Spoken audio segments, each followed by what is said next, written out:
1694, he has to release the castle back to the Europeans, that's the Danes. But it was going to be for a fee and a price. You know, he gave them his terms. 1, to stop trading in slavery at the castle. 2, they were going to stop enjoying the black women. He told them, well, he didn't like the bloodline to be altered. He didn't like to see the bloodline being altered. 3, he told them to move the activities of slavery from the 𝐻𝐸𝐴 castle. That was how the Cape Coast came in. So Accra 𝐻𝐸𝐴 castle stopped them. The last one was they were going to change all the locks of the castle and give the original keys to him to hold as a trophy. We're giving thanks to the creator of the heavens and earth for making this day possible. So our king, in his prowess, is wishing each and everyone a happy festival and a happy day. And also to add to that, he's giving us some drinks. First of all, a whiskey, 2 bottles of beer, 2 crates of beer, and also 2 crates of soft drinks for us to dine and wine. So he's wishing us a happy festival. You're most welcome. Yo, nanom. I don't have all. Adaroma ene akweda pa ne adaye no. Chiame bidika akwa ira dai. Afei so mpesua so yatua so ne akwa ira adai. So at this time we're going to wish our king a happy anniversary or a happy festival. So the language will start and the senior divisional chiefs will follow. Leader or the team of your delegation will also get the opportunity to wish the king a happy anniversary. Thank you.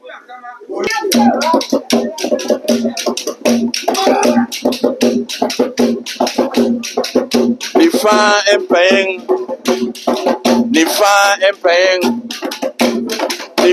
empaying Adriana, yes, 𝐻𝐸𝐴 kama.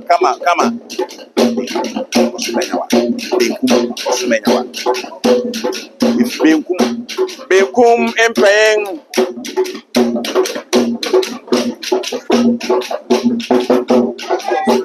Osumenya. Sir, we shall see the Adontion. We shall see the Adontion. Dear Osumenya.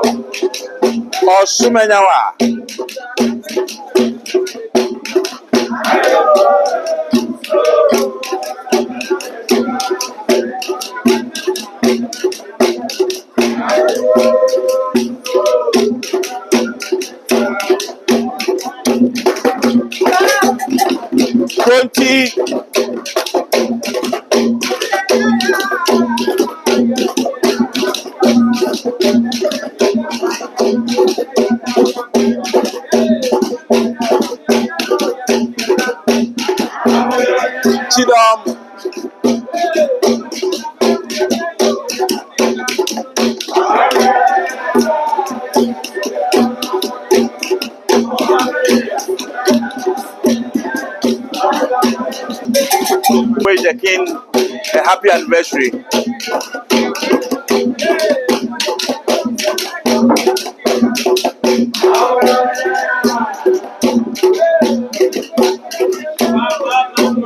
I don't jump for it.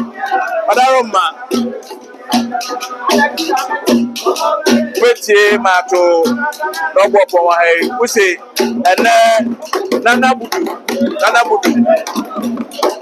Nadesia, I want someone who do Monaba. To us, your Bama won't pay Benu. Back for my generating. Nana Budu, I say, means our Nipa Benu. The Sawam, Budu Chrome, Nipa Benu. Nabudu Bedu and him. Now, 𝐻𝐸𝐴 era.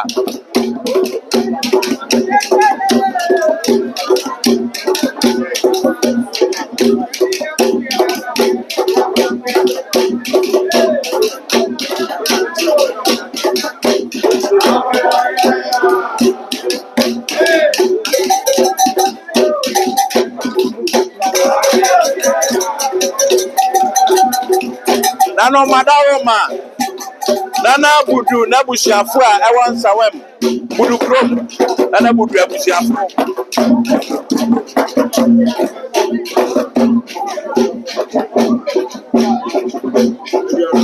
of the northern part of Côte d'Ivoire by the Congo River, you know. And during the 1500s, we found ourselves in Ghana by the central region of Ghana.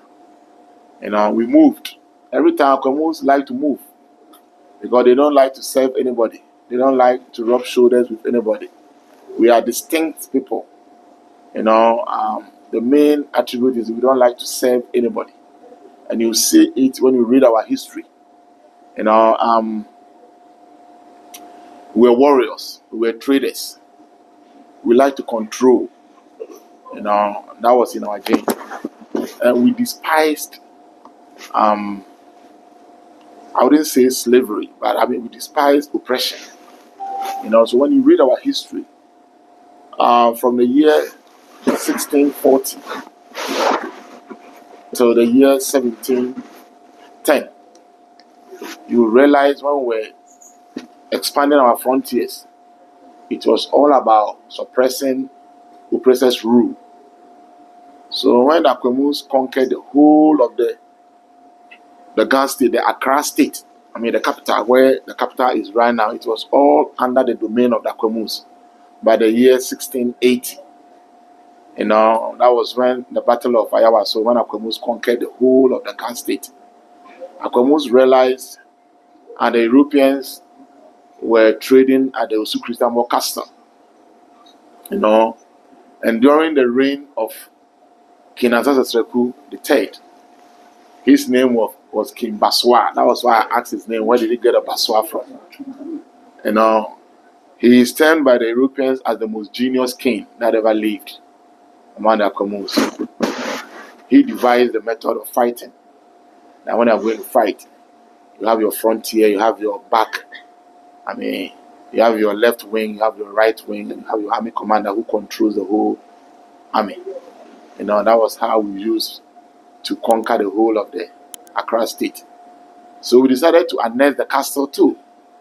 3 years, the nephew of Akwamu king called Asamani started. He gained an employment into the castle as a cook, just to study the terrain of the place. He reported the place to his uncle at Akwamu, that he has studied the whole place, and that he has also become a close confidant of the governor at the castle. So come the year 1693, Asamani organized 80 strong men from Akwamu to come in as traders who were coming to buy ammunition. Because of him, they were going to gain easy access to the castle. So they hid their bullets in their clothing. And when he came in and they bought the ammunition, Asamani crisscrossed from the other side to his people. They loaded their guns and turned the ammunition on the governor and his people at the castle. History tells us that they captured the governor and his people, took them as prisoners of war, brought them to Akwamu. And Asamani ruled as the first black governor from the castle of 𝐊𝐤𝐴𝐻𝐿 Castle. From the year 1693. He took all the gunshots, he adorned the governorship attire. It will interest you to know that's Asamani for you. That was how he was dressed when he took the governorship.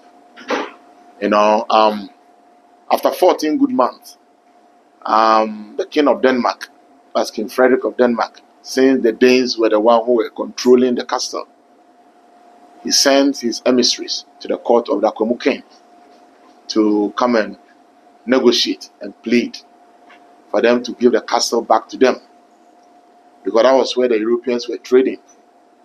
The Akwamu king was pressured by foreign pressures and everything. So finally, in 1694, he has to release the castle back to the Europeans, that's the Danes. But it was going to be for a fee and a price. You know, he gave them his terms. 1, to stop trading in slavery at the castle. 2, they were going to stop enjoying the black women. He told them, well, he didn't like the bloodline to be altered. He didn't like to see the bloodline being altered.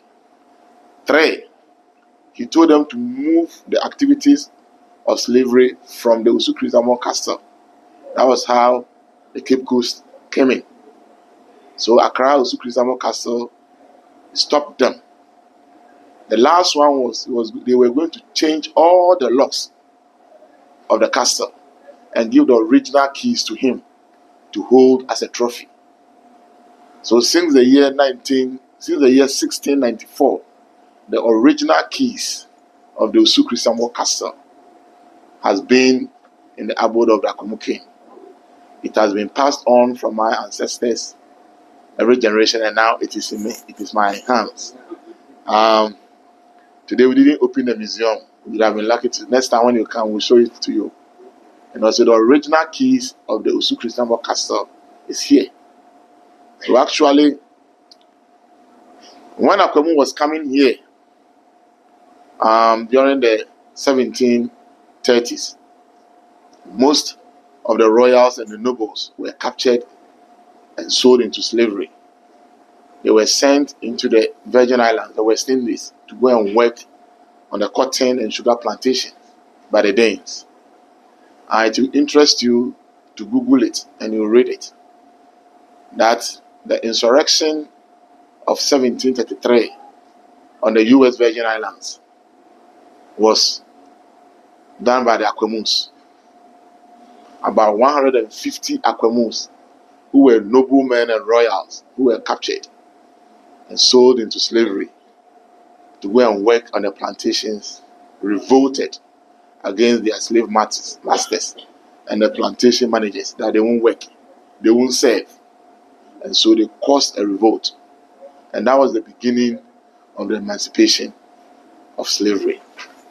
So if you want to talk about Akwamus, I don't think we'll go today. Akwamu is dotted all over Ghana. When you start from the central region, the Ghana state, there's Akwamu there. Eastern region, Akwamu all over. When you go to Ashanti region, there's Akwamu there. When you go to the Bronx, Akwamu there, Ahafo, whatever. Even in the north, Peru, and all are part of the big Akwamu kingdom that we talk about. Today, Akwamus are no more engaging in wars. Because in the year 1867, the Akwamu king signed a treaty with the British government that he was not going to fight again. He has laid down his tools. Now what we are doing is we are preaching a different kind of war. Education. Education, education, education for everyone. Everyone of a school going age to go to school. But that's a weapon that can conquer the whole world. Education has become a big pillar of every community that is growing. So now I'm here. I've been here from the year 2011. That was when I was in school, 13 years. And I'm making sure every Akwamu person is living healthy. Thank God I schooled in the US a bit to gain more knowledge. But I lived in Florida. I went to UCF. And so I've tasted both sides. And I know how it is. But I know sweet home. Here is. And all the citizens for extending to us this opportunity to come here today. Now my question is, what animal is that down there on the side of Yeah, is that a question or you are curious? Both. Both. Is that a cat? Yeah, that's a cat. That's a big cat. Big cat. See, I like Yeah. cats, so that's And this one is a big cattle. okay. Thank you very much. Yes. And this one is a sheep. The white one is there. Okay. The fur of sheep. A ram. All right. So I can be wild. I can be calm like a sheep. Is that what I mean? So okay. But the most important one is the skin of the sheep. That one, you see it when you go to every palace. That is what we put down and we put our foot. It's very sacred. And the true meaning of it, a king never gets angry. A king every time has been very, very peaceful. But a king is a human being. So, yes. So anytime you are getting angry in public, when you are addressing, and the anger is coming, and you look at the sheep is a calm animal.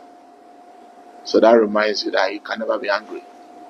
That is why we have the skin of the sheep under our feet all the time. If you've been following me well, you see that a lot of the diasporans, when they come here.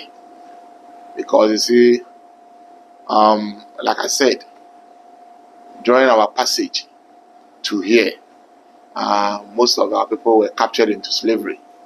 So when you go to the Virgin Islands, especially St. John's, St. Croix, St. Thomas, going all the way to the Barbados, to the Jamaica, the West Indies in general.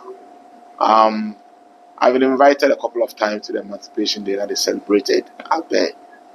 I was privileged to grace the occasion of a day set aside to celebrate people of African descent. The maiden one was celebrated at San Jose, Costa Rica. That was about 3 years ago. When you look at the year of return, most of the debates were held here. A lot of people trace their roots here. And so Akwamu has been there. Currently, just last week, the celebration of Emancipation Day, I was the one who graced the occasion at Kwame Nkrumah Museum. I was there. So we know emancipation started from Akwamu.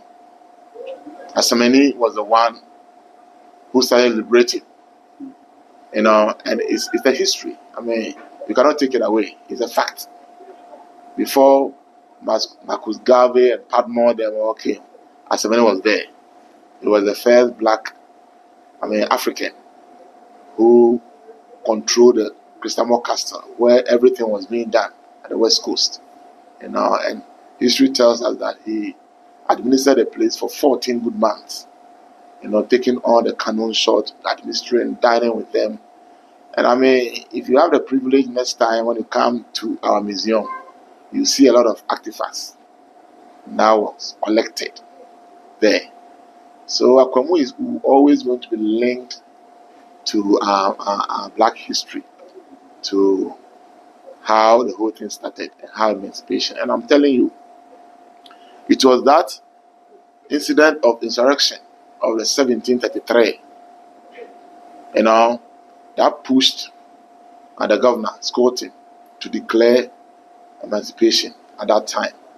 It was a chain. It was the same insurrection that made the Danish people sold their interest to the U.S. government, and the place became a U.S. Virgin Islands. So when you Google Akwamu and the end of Danish rule, you will read it. It has been widely, published in the Danish Post. And Akwamu was the reason of the end of the Danish rule on the U.S. Virgin Islands. I will urge you to read more. Watch TV, promoting sustainable development.